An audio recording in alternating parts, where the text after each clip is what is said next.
All right, so I've got somebody else on this property, so I can't back all the way up to 500 yards to do the shooting that I wanted to.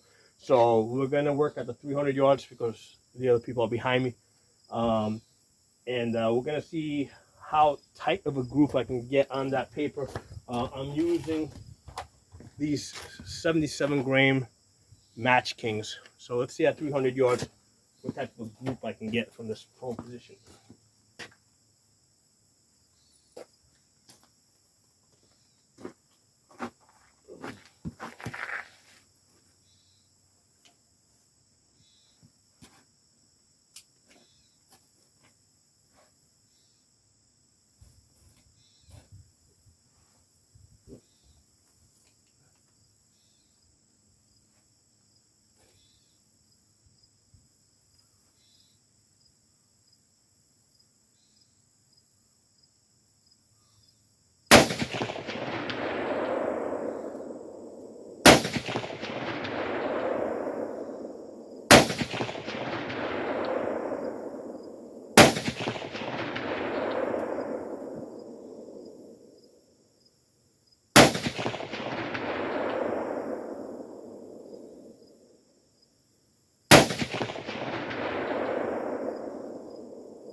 So that was 300 yards. Now, interesting thing is, one of the ways I'm using, actually, was I even, oh, shit, I wasn't even all the way to 8 power.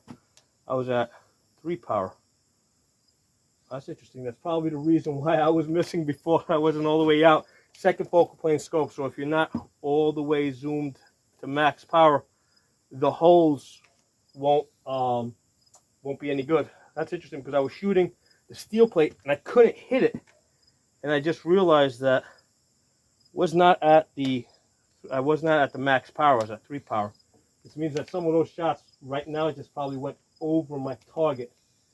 That's interesting.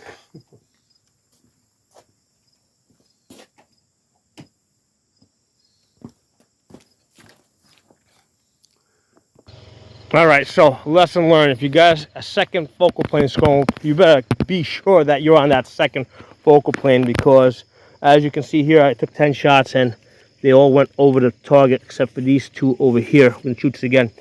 So the reason why that happened is because at 300 yards, I'm zooming down in order to find my target, right? Because sometimes it can be a little difficult to find. I'm zooming down to find my target and then zooming up to zoom in. So I didn't zoom in. I kind of forgot to zoom in all the way. I mean, it kind of feels weird. Like, how do you forget to do that at 300 yards? And that's the reason why my shots went over the target. So yeah, if you got a second variable plane, if you got a second focal plane scope and you're using the holdovers, you got to be max magnification, which I knew. I just forgot, and this is the results. You miss. Talk to these guys soon.